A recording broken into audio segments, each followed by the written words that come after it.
विमानतळाबद्दल काय चर्चा झाली का आजच्या नियोजन बैठकीमध्ये?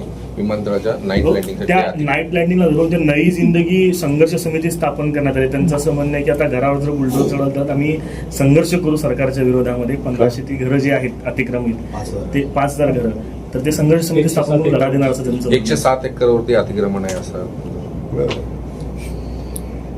पहिला तर सरकारी जागेवर अतिक्रमण करायचं, बेकायदेशीरपणे राहायला जायचं, पुन्हा व्यवस्थेला चॅलेंज करायचं आणि अशा पद्धतीचं वर्तन करायचं हे शोभत नाही. आपण शासकीय जागेवर अतिक्रमण केलं याच्यावर शिक्कामोर्तब करतात. शेवटी देशामध्ये कायदा आहे, कायद्यापेक्षा कोणीच मोठा नाही. नवी जिंदगीवाला नाही, जुन्या जिंदगीवालाही नाही. तेव्हा कुठल्याही जिंदगीवाला देशाच्या कायद्यापेक्षा मोठा नाही.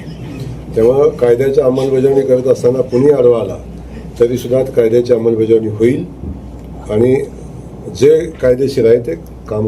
आज काय चर्चा झाली बैठकीमध्ये?